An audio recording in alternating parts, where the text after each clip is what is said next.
Kathy, do we want to go ahead and get started? Yes, we can do that. Perfect. I know we have a lot to cover today. Good afternoon, everyone, and welcome to today's webinar. My name is Chelsea Townsend, and I'm the director of the South Carolina Prescription Monitoring Program, and I chair the NASCSA Education Committee. I'll be hosting this afternoon's webinar along with NASCSA's Kathy Keogh.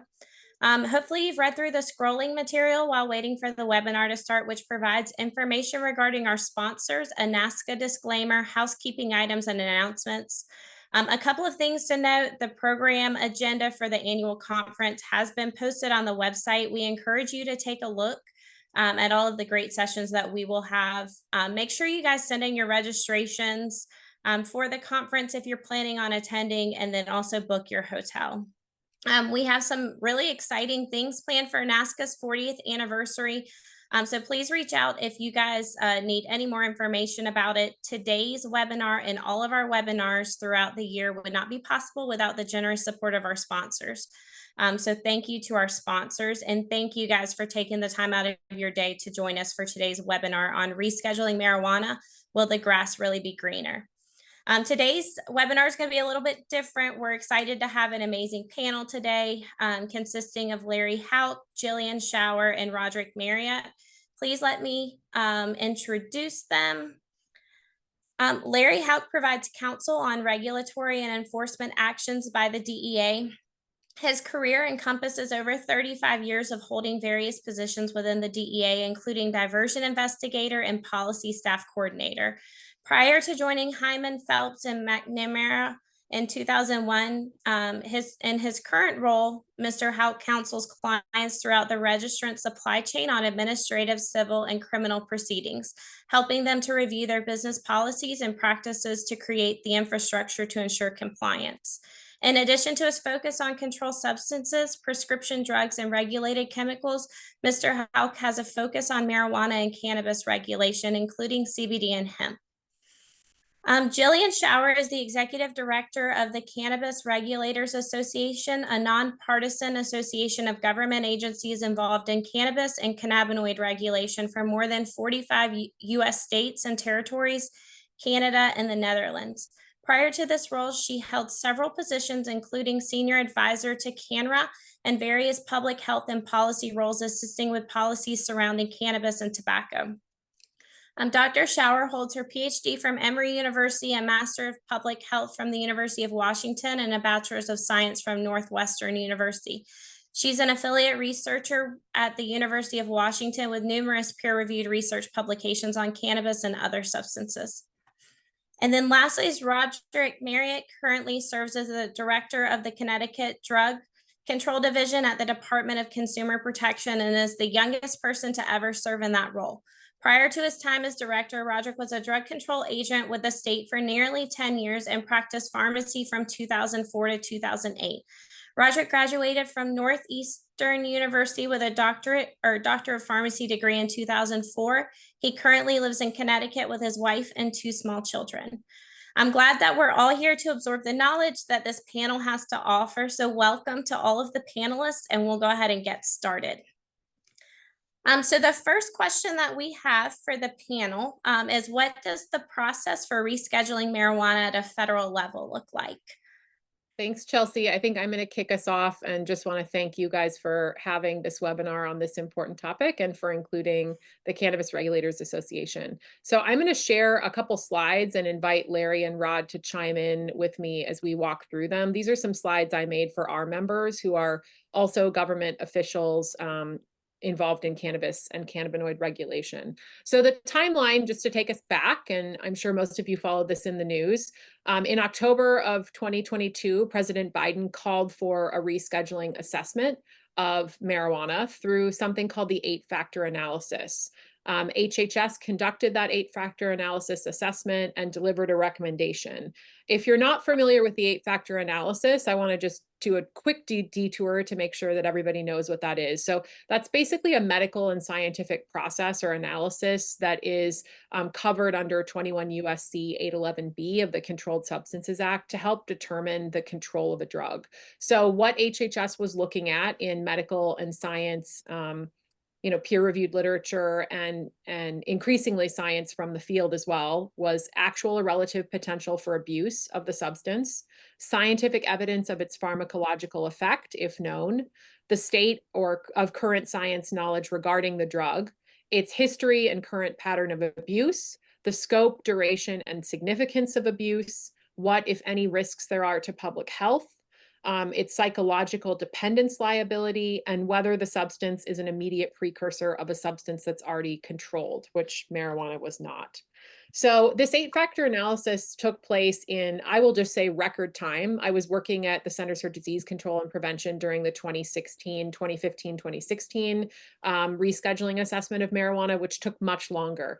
So it was really just over a year and change, and we saw the HHS 8-factor analysis recommendation be leaked to the press. Shortly thereafter, HHS released the letter, which I'll show you in a second, noting that they had recommended, based on their review of the medical and scientific literature, that it should move to Schedule 3. So it took another 6-8 months before we saw the DOJ and DEA release a draft rule, really calling for Schedule 3 and outlining the arguments for that. And we'll talk a bit more about that.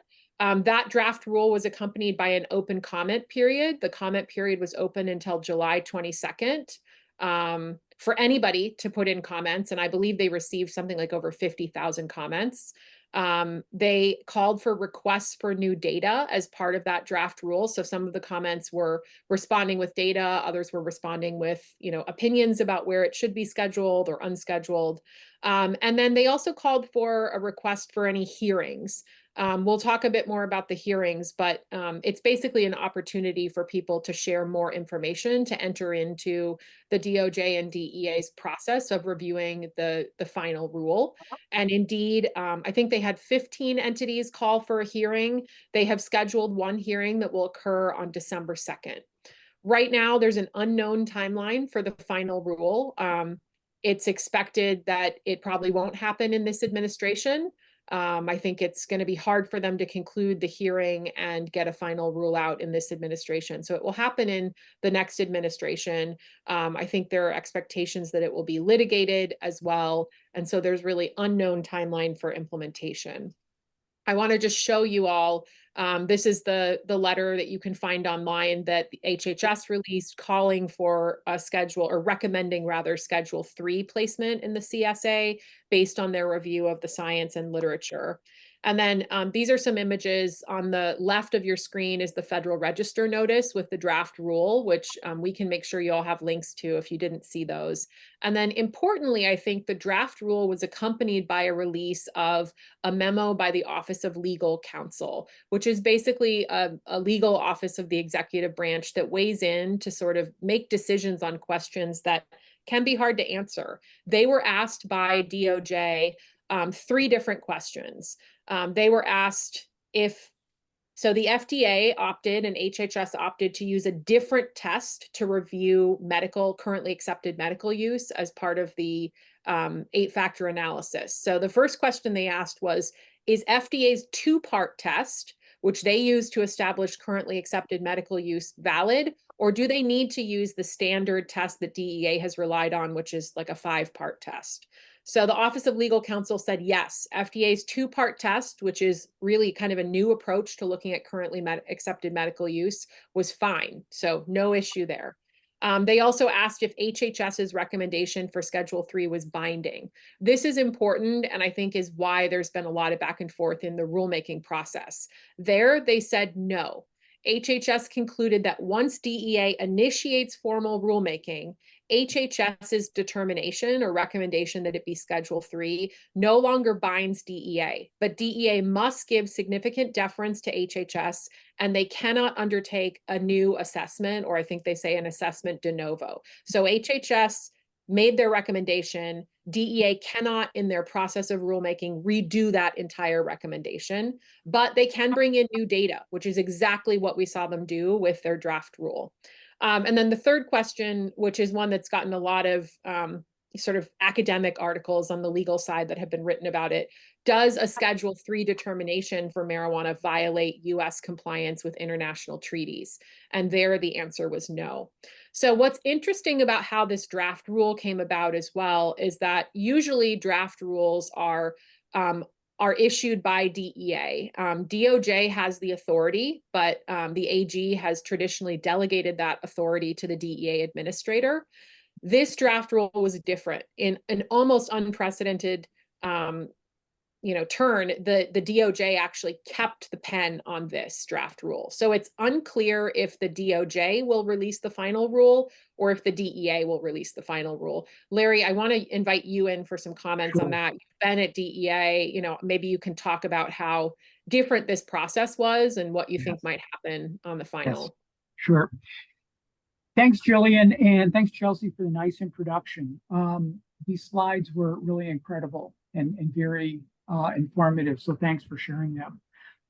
Yeah, this was a very different process than, quite frankly, than I have ever really seen in the past. I was with DEA for 15 years. I've been doing this for more years than I'd like to remember, and this was a very different process.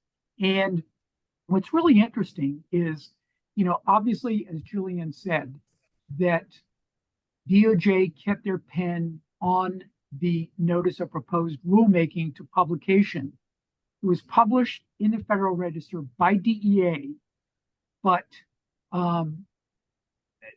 reading between the lines, going through each of the different factors, pretty much every one of them said, with respect to the notice of proposed rulemaking, each of the factors noted that DEA, and I quote, has not yet made a determination as to its views of the appropriate schedule for marijuana, end quote.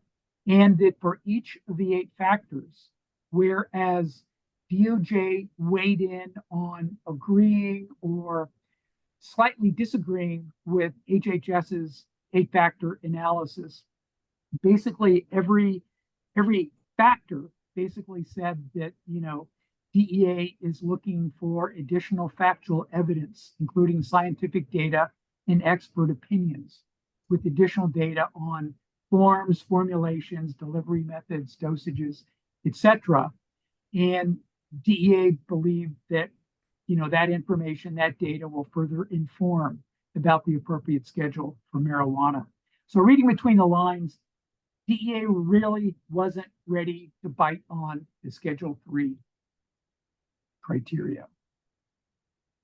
Yeah, I would concur. And if you read the proposed notice of rulemaking, it's pretty clear. There's almost like a review of each of the factors, and then you see a paragraph where DOJ sort of concurs and says, we concur with this factor. DOJ, calls for a couple additional things in parts, but then you see the DEA paragraph where really they call for a lot of new data. And I think it's interesting to look at the new data they called for as well, because it said specifically in the OLC memo, they can't undertake a new assessment. So I think what they did was really call for a lot of data that's not even usually part of the 8-factor analysis, a lot on diversion, illicit market, trafficking, things like that, to sort of bring that into the fold. So the hearing that's scheduled for December 2nd will be very interesting. It's basically a hearing where anybody who believes that they will be adversely affected by the proposed schedule could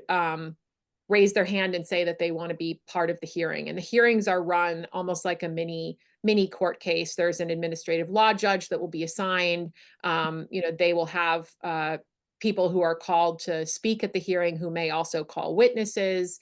And I would anticipate that we will see sort of both ends of the spectrum. We will see people who say it should not be rescheduled at all. It should stay in Schedule 1, and here are the reasons. And we will see people who say it should be fully descheduled, and here are the reasons. I think it'll be those two ends of the spectrum. So what they actually called for, and then Rod, I'll come to you for all of your insight and comments. What they actually called for in the draft rule, just to make sure everybody's on point with that, they called for rescheduling of 3 different things, which are on the schedule, as you all probably know. It's not just marijuana that's on the schedule. It's marijuana, marijuana extracts, and tetrahydrocannabinols. What's very interesting is they were very clear to separate out what was descheduled through the Farm Bill. So their recommendation and HHS's recommendation related only to marijuana as defined in the CSA. So they specifically say this proposal would not apply to synthetically derived THC, which is outside of the CSA's definition, was not part of the 8-factor analysis. Those tetrahydrocannabinols that can be derived only through a process of artificial synthesis are excluded from this rescheduling. With many of them, I think, being left based on what the courts are deciding in a descheduled position through the Farm Bill. The last thing I'll say is the draft rule did not include a lot of different things. It didn't include details on implementation. It didn't include the specific guidance or effects on state-regulated medical programs, medical cannabis products, medical recommendations, enforcement directives, fiscal guidance and research guidance. So those are all things that we're going to unpack for you a bit more today, but hopefully that gives you an overview of the process and where we are.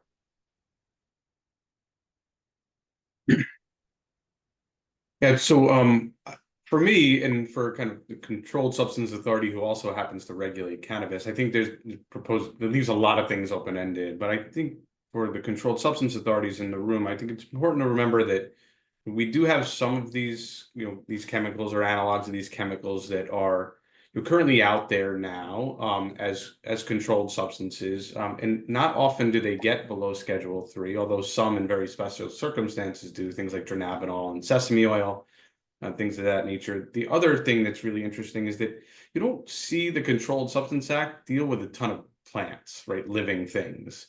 That is something that I kind of have on the screen behind me for everybody's kind of knowledge.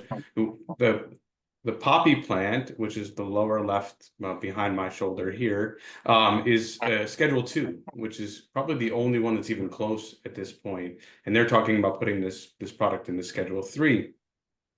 But as far as I've seen, no traditional DEA distributor distributes the poppy plant. No registrant distributes the poppy plant, and fairly certain I've seen them available. I know I've seen them available on Amazon, but in local garden centers as well. And so it's a really interesting kind of position that's being taken here, because generally the focus has been on THC, but there are a number of chemicals that the plant creates that have different potential values and hallucinogenic issues and abuse potential and things of that nature. We also have a couple other plants that are also pictured here. You may recognize is psilocybin mushrooms and the peyote cactus, which are both Schedule 1s.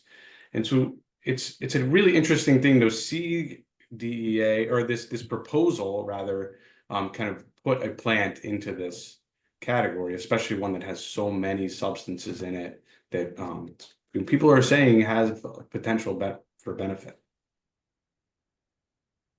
Okay, so going on to the next question for the group. If this goes through, what would you say the projected timeline could be? Yeah, so I would say, I think this is likely to go through. I mean, we've now seen rhetoric from both, presidential candidates that they would support this. So if we, believe what we're hearing in the candidacy, then I would expect that we'll see this go through under the next administration, whoever it is. But I do expect that it won't be without challenge. And I think some of the things that many people are expecting to see would be litigation, potential litigation over the process, this being an executive order. We could see, depending on how Congress shakes out, we could see Congress have hearings. So I think my takeaway is this is likely to happen, but not soon.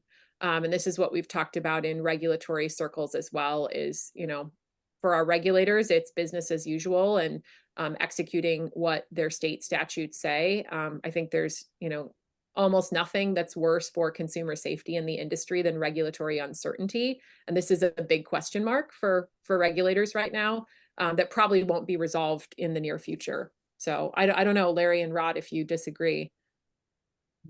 Yeah, I would definitely agree with that. Whatever is going to happen, however, whatever scheduling action should it occur, it's not going to happen anytime soon. It is going to be further down the road. It might not even be in the next administration, given the number of challenges that may occur.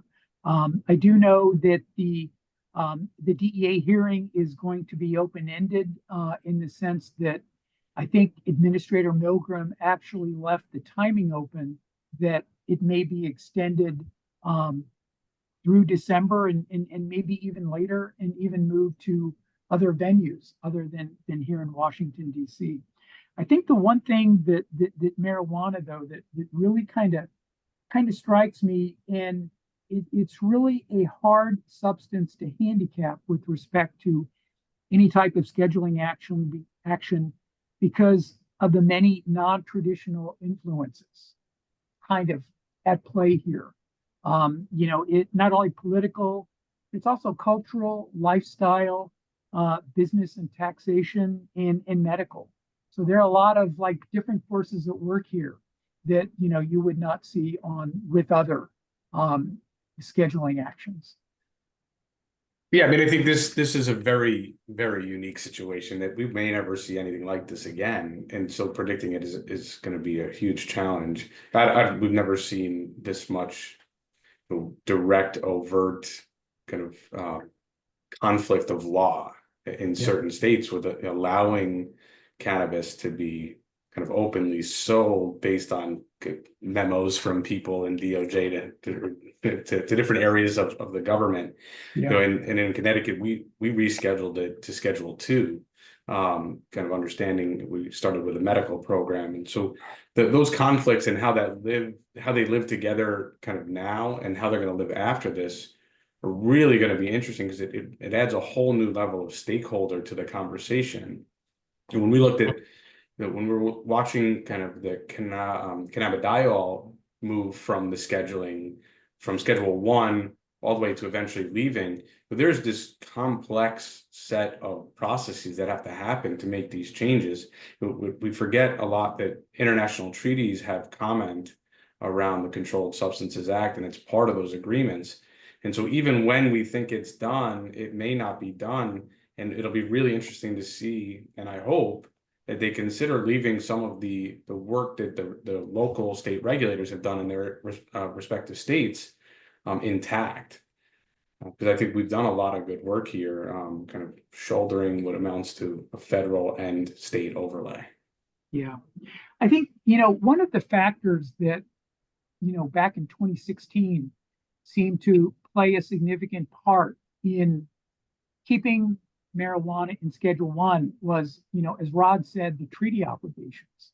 But, with respect to the notice of proposed rulemaking, there's some wiggle room here where, Schedule 2 substances require import permits, and, for lesser schedule substances, authorizations and declarations.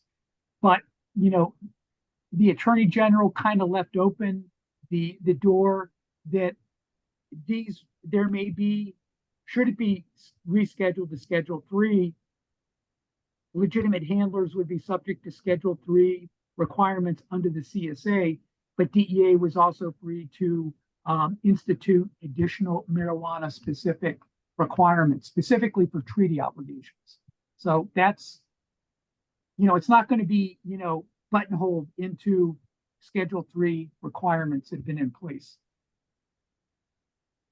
Well, and even those requirements are so tricky, just because it's a living thing for a long part of its value. It really only has specific value towards the last few weeks when it's flowering, right? That's when the most of the THC is expressed, and how do you handle that? Temperature, humidity controls are really big for this product for its end value as well. So this question is specifically for Gillian, but please tell us about the Cannabis Regulators Association and the comments submitted on rescheduling. Yeah, thanks, Chelsea. So as you mentioned in my intro, CANRA is a nonpartisan, nonprofit association. All our members are government agencies. Our membership's at the agency or statewide level, but we're international as well. So we have the government of Canada and the government of the Netherlands. I think in thinking about and talking about this issue for a good couple years now, one of the questions that my members, the people regulating this on the ground, have had from the beginning is sort of what's the effect going to be for our state programs? This is my interpretation, not a CANRA position, but I read this draft rule as follows. Currently, state regulated medical and adult use programs are illegal under federal law. Everybody operating those programs knows that. They're legal under state law, illegal under federal law. Schedule 3 does not change that. So the programs operating in states will continue to be illegal under federal law because what they are operating with are products that are not FDA approved drugs. And I think that's really important to note. So there's been a lot of sort of hand-wringing about, does Schedule 3 mean that every medical cannabis patient will have to get their products from a pharmacy and, a doctor will have to write a prescription for them, while we have medical programs like Rod's in Connecticut that are very medical in nature, and Rod will talk more about that. My read is that this does not change that. Programs will probably still continue to operate in states in much the way they have. What this does is create a different pathway for drug development, and a different pathway for products that are FDA approved drugs. But the products in state regulated markets are not FDA approved drugs. So I think very little will change on the ground. With that said, though, I think one of the big gaps for my members, and we put a letter out that I'll put in the chat if I'm able to, or maybe Chelsea, you can share this with everybody. I think I can only do to hosts and panelists. We put a letter out in response to the request for comment that really called for guidance. So we are a nonpartisan association. We didn't take a position on this should be Schedule 2 or 3 or descheduled. Instead, we focused on what do regulators need to operationalize whatever comes down on the ground. And we need a lot more guidance. So we called for guidance on federal enforcement priorities and how those will change. We used to have the Cole memo in place that basically said, hey, states, if you're following these, this list of 8 things, we're not going to use our enforcement priorities to come after your state regulated program. That memo was rescinded and not replaced. And so states are currently operating without that federal guidance on enforcement. And we think, especially in a rescheduling reality, that will be really important so states understand how to operate and not be, in the limelight of enforcement. We also think that guidance is needed on how federal agencies will engage with states and territories under proposed rescheduling. We still don't have a federal regulator for cannabis or really for cannabinoids coming from hemp. And so states are doing this, as Rod said, on their own. So we think there's additional guidance that's needed on how agencies can engage. States right now are having to figure out what pesticides are safe, what toxicology levels, are thresholds where something on a product might be unsafe. What should packaging and labeling be like? It could be helpful to have more engagement from federal agencies there. We also called for guidance on how state governments can interact with each other under proposed rescheduling. So there's nothing under proposed rescheduling that would make me think that interstate commerce would start to happen. But there may be some areas where guidance would be helpful for states to allow for some interstate exchange of products. So one is with lab testing. Right now, states are testing their products within their state with labs that are licensed in their state, and there can't be any testing across states. And many states are starting to stand up reference labs to be sort of a check and balance on these licensed labs. But reference labs, which are run by the state, can't share product across state lines. So if you're testing a product in Washington State for something and you want to see, hey, are we really finding this? You can't send that product to Oregon easily because it's still going to be a scheduled product. And in this case, it would still be, sort of an illicit product because it's not an FDA approved drug. So we want more guidance there. We also want more guidance on how research processes and protocols would change. This does make some things in research easier if it moves to Schedule III. My understanding is that it's a bit limited in what it makes easier, but there's potential for it to make things a lot easier, and maybe even to allow a process by which researchers could, utilize products from the marketplace for research with appropriate FDA approvals. So we want more guidance there. And then we want guidance on how regulators are supposed to operate in a reality where we literally have the same products, like a 200 milligram Delta 9 brownie, being treated very different ways based on whether it comes from hemp or marijuana. So the product coming from hemp would be descheduled. The product coming from marijuana is what's being proposed to be rescheduled to Schedule III. But effectively, as many regulators are seeing, these are the same products. You can get the same things from the hemp plant that you can from the cannabis plant. So we called for more guidance there. And then lastly, more guidance on how the proposed rescheduling will impact banking and finance directives. One of the things the industry has covered is that this could be a huge support to them financially, because right now the industry is subject to something called 280E, where they can't deduct business expenses. And moving it to Schedule III, many think would do away with 280E. Our regulators would like to see more guidance about exactly what changes. So hopefully you got a link to our letter. Those are the kinds of things that regulators on the ground are thinking of. Rod, I'd invite you in as a regulator on the ground to weigh in with, how this is hitting in Connecticut.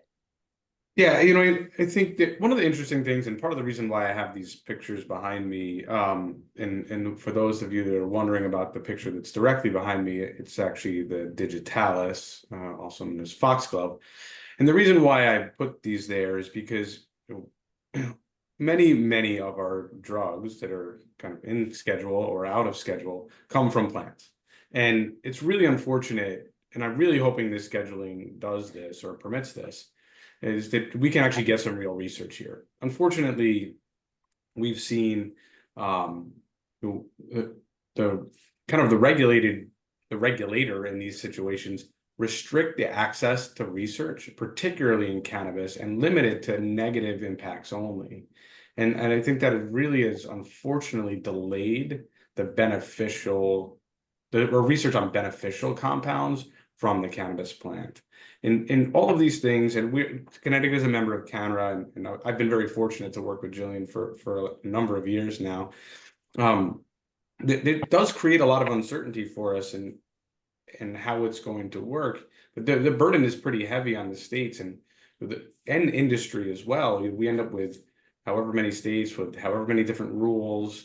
It's hard to keep track of whose rules are there. The science changes on a weekly basis on what's in it, what's out of it. What yeast and mold do you test for? We're ultimately testing and working with a biologic drug, which is a pathway that FDA has for approval, but no one has used it because it's far too complicated. Identifying each of the different compounds in each plant grown under different circumstances, day to day and month to month, means that you have a very different outcome. And most of the time when you're doing medical work, you want to limit your variables, because those variables will impact the outcome of any study that you have. And it's led to a lot of challenges around kind of good data and good information out of these plants. I think we need clarity down into these other levels. And I'm really hoping that the rules kind of parse that out over time, and the hearings kind of parse that out to say, hey, can the states continue to operate these?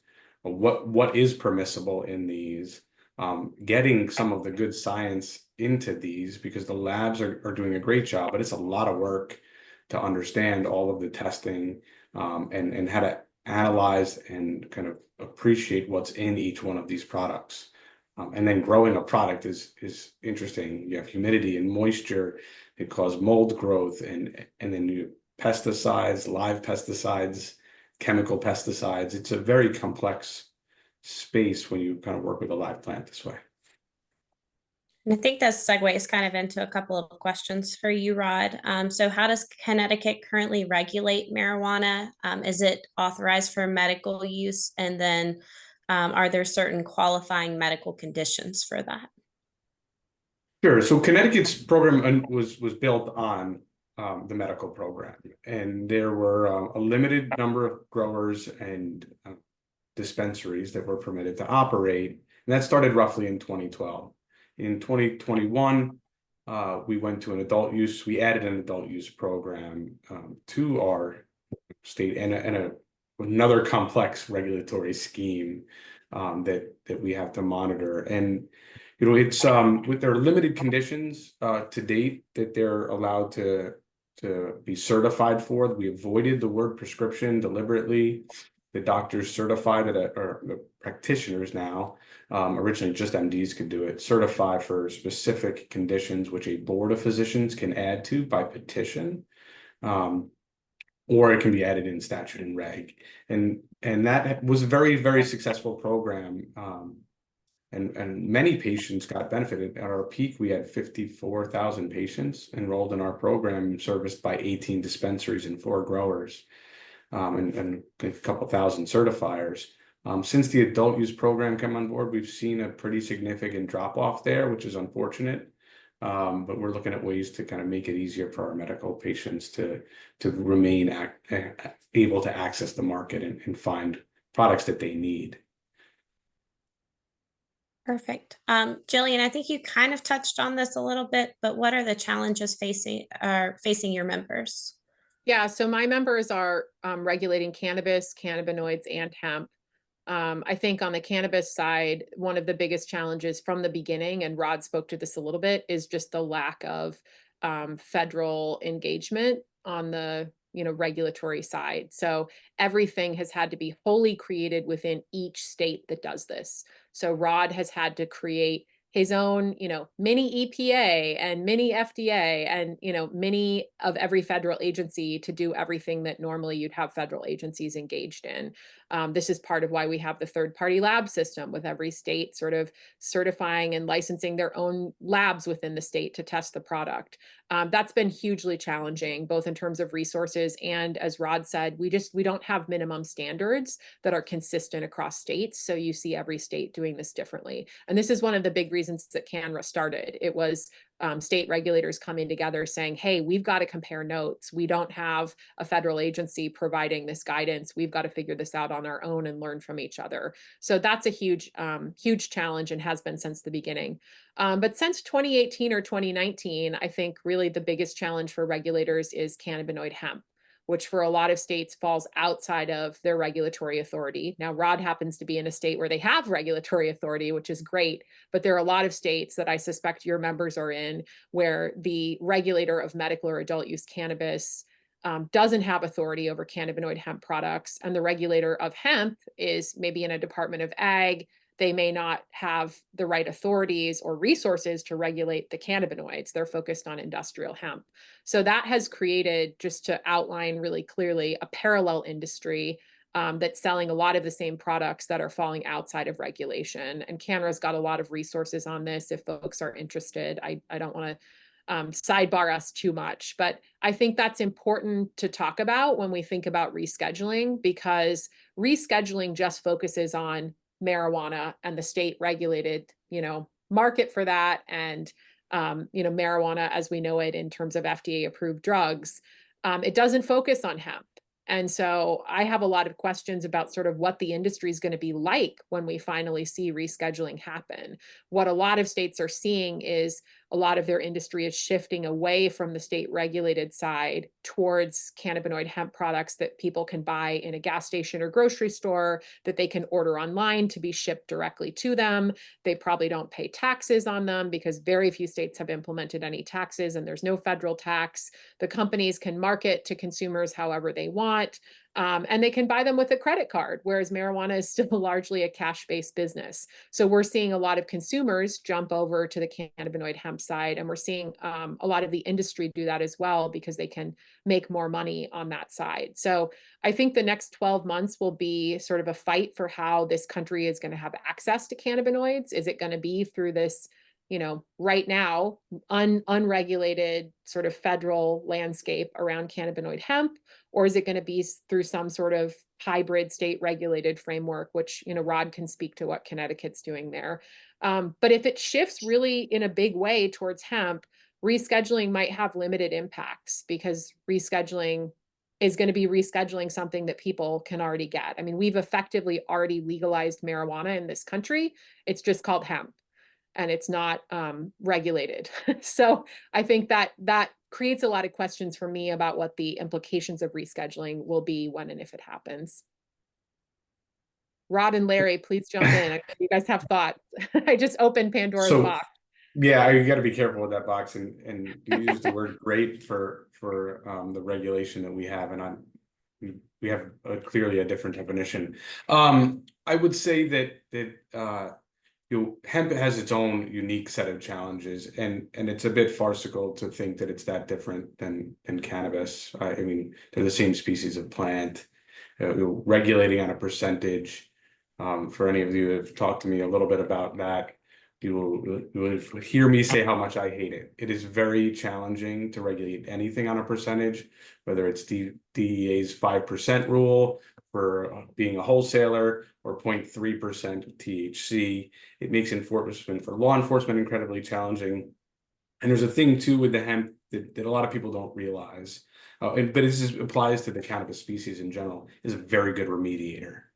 And what I mean by that is that when you put it in soil, it will pull up everything from the ground. It's fast growing, so it needs a lot of nutrients and water, and it will then ultimately take whatever you have. And if you're in an older kind of industrial state like Connecticut, there's a lot of heavy metals in our soil. And when they grow cannabis here, it is at high risk for contamination. And while they do test it, as soon as you start processing it, you start concentrating those kind of potentially damaging chemicals and or metals, and it can be pretty problematic for the user at the end. We have a wonky structure of regulation between us and Department of Agriculture.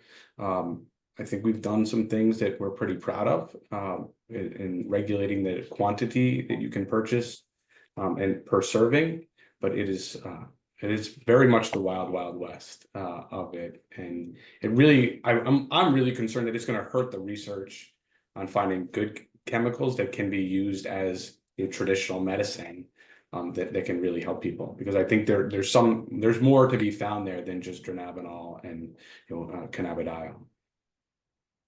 Perfect. In the sake of time, we have about 5 questions in Q&A, so I'm gonna skip to the last 2 questions for the group if we can get through these quickly and then go to the Q&A session. But what are the state ramifications of scheduling cannabis? I know that we've kind of touched on that, but do you have anything to add to it? I can step in and kind of give my 2 cents worth. So, the states pretty much mirror the federal CSA in how they regulate controlled substances. Not so much marijuana, but controlled substances. And their scheduling mechanisms vary, although they do kind of, fall within 3 sort of patterns. Whenever the feds reschedule, deschedule, or schedule the substance of abuse, states are either going to automatically schedule exactly the way that the feds do. I think there's only a handful that really kind of have no choice based on their internal laws and regulations. Then there's the larger group of states where automatic scheduling with feds will occur unless within a certain time period, usually 30 days or 60 days, the state regulatory authority takes some active action, usually, in the form of holding a hearing. And then after the hearing is over, they can, certainly schedule a substance of abuse, either similar to the feds or independently of the feds. And then there's probably a pretty similar number of states that have independent scheduling authority that can schedule in any way whatsoever, regardless and independent of what the feds do. Perfect. Gillian, one last question, but how does the rescheduling of cannabis fit into the bigger picture of cannabis policy? And then what might the broader impacts of rescheduling be?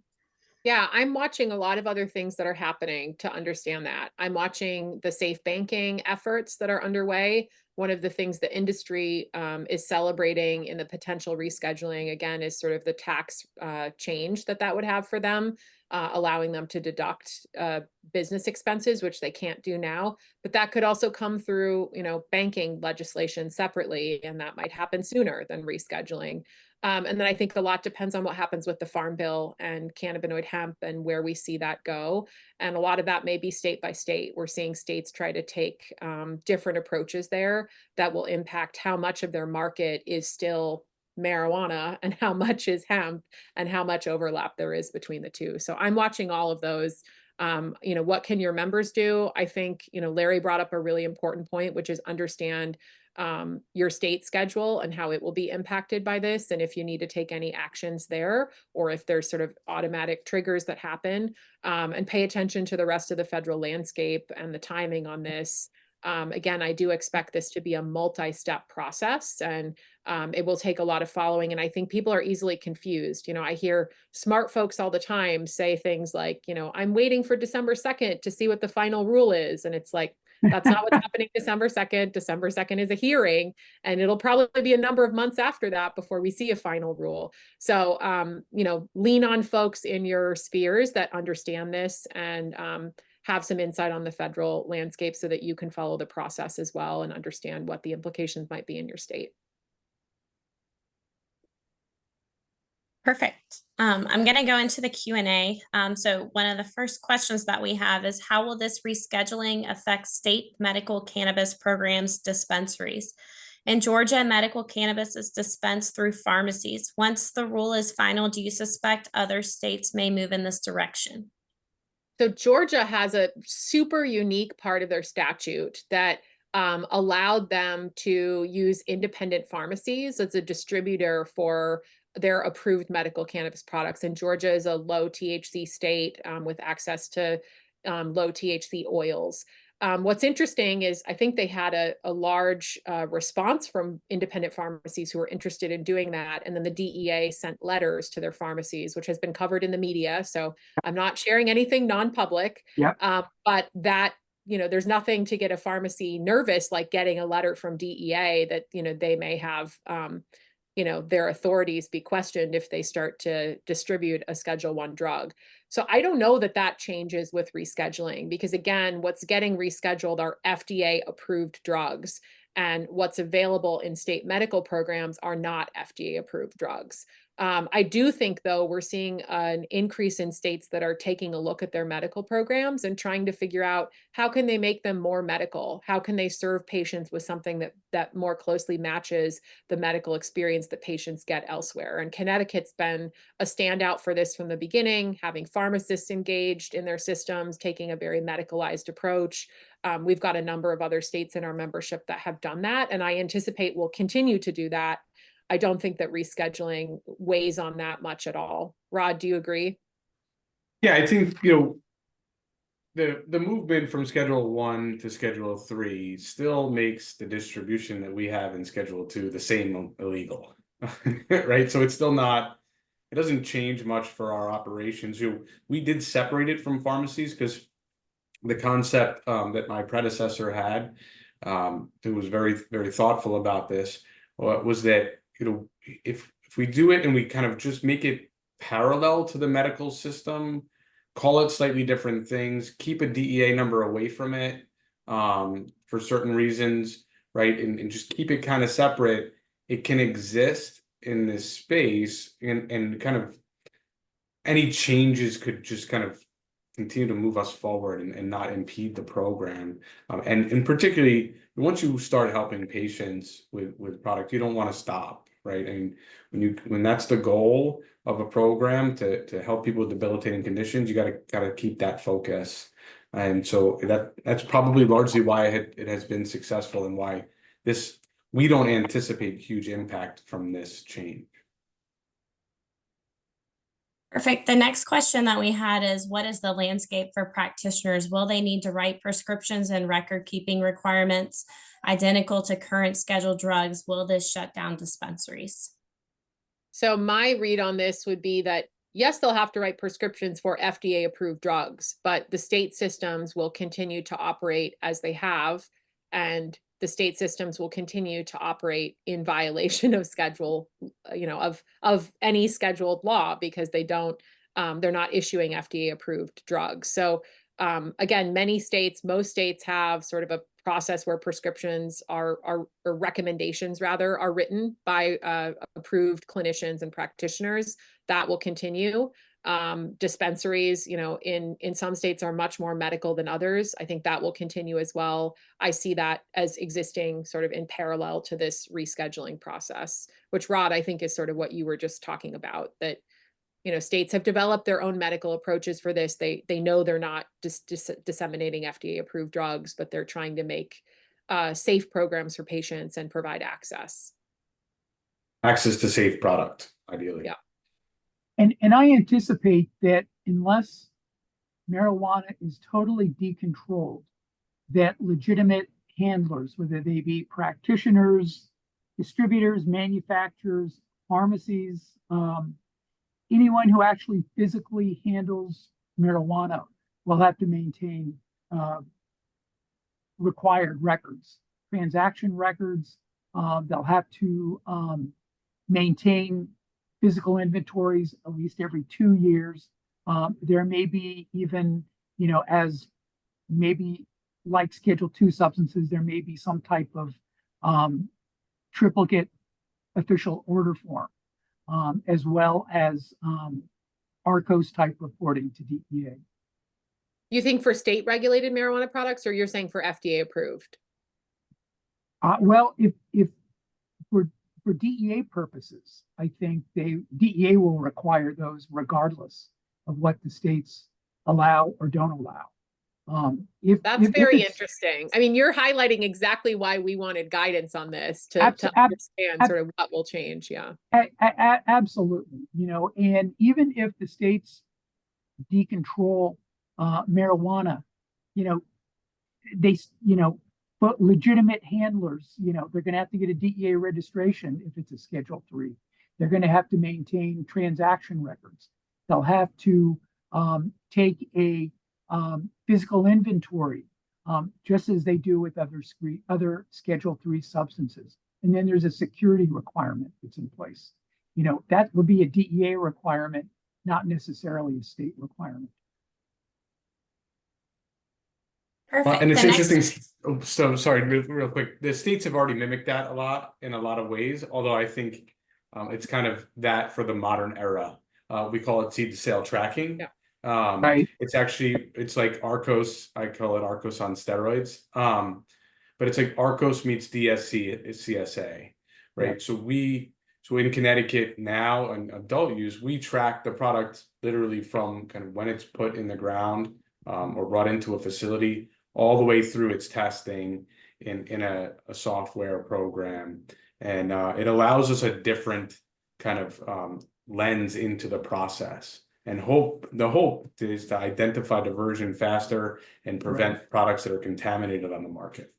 Yeah. But Rod, nobody in the state systems has like a DEA, Schedule III or Schedule I, approval or licensing. I mean, that would be a huge, if that were to be implemented in the state system for state regulated marijuana products, there would be a lot of pushback on that, I would think. I know from, I'm a researcher by training, the process to get that, if you're a researcher who wants to handle marijuana for research purposes, which you have to get through a DEA approved marijuana provider, is really burdensome. I can't imagine a world in which all of the licensees across all of our states would have to have DEA, authority and approval to handle the products they're handling. They're not FDA approved. They're not being used for research, but I don't know. I mean, that's fascinating, Larry, if you think that that's on the horizon. Yeah. I think that's a possibility. Yeah, I think you guys kind of just answered the last question, which was currently our state growers and distributors registered with DEA to handle Schedule 1 substance. Will this change if DEA reschedules marijuana? It sounds like we all don't know, and like it'll be a huge undertaking and shift if it ends up being required, because right now, while states have mimicked a lot of the reporting requirements, you know, licensees in state medical and adult use programs are not registered with DEA, and that would be a big hurdle, I would think, and a big cost as well. Chelsea, there's a really good question from Amy Pesto. I don't know if you see it. I'll take that one. So this is a question about the prescription drug monitoring program and the reporting of cannabis in the program. You know, I think that the thing that's really interesting about that, and there's a ton of challenges around that, and it really depends on how states set things up. In Connecticut, we chose to create a brand registry. So every product is registered with us. Its chemical profile is registered with us. We assign it kind of a fake DEA number. It's an alphanumeric DEA number. And this allows it to have some of the standardization you're looking for. The challenge is that we're talking about substances with multiple chemicals. The majority of drugs kind of in the traditional pharmaceutical market are generally 1 to 2 chemical entities, except for things like Fioricet, Fiorinol. Some of the HIV meds have multiple drugs in them. We're talking about 15 to 20 different substances plus volatile terpenes that sometimes get to levels that have a therapeutic effect. And so we can't fit that all in our brand registry in a way that's meaningful, especially in the PDMP that has limited functionality for non-standardized data. And so what you'll see is we give it this number, we give it a name. You can go back to our registry and search the number on our website and get the full chemical profile and how that product was actually processed. That has negative implications too. Chelsea has found our products registered in her state accidentally in their PMP, just based on someone pulling a DEA number for a compound. And those databases get very, very challenging. There are a couple, just to the other point about DEA registration, there are now a few places that are registered locations to create cannabis, to grow cannabis, beyond just the NIDA, Mississippi location. Right. And it has opened that up to that research component. But to reach into the state programs at this point would be pretty challenging for them. And I know some that have tried to get registered, and they're still struggling at the regional level on how to administer that. Perfect. I think we are closing out on time, but this has been fantastic. I really enjoy panels. So thank you guys for sharing your insight and expertise. I really feel like the audience has enjoyed this. Once again, I want to thank our speakers. Thank you, Kathy, Keo, and thank you to everybody for attending. This has been an excellent education for NASCSA membership. This will be posted on the YouTube channel, and we should be able to distribute the slides. I know that somebody asked that. So we should be able to send the slides out. And again, thank you to our sponsors for making today's webinar possible. We wish you a wonderful rest of your day. Thanks for having us. Thank you very much. Thanks, everybody. Take care.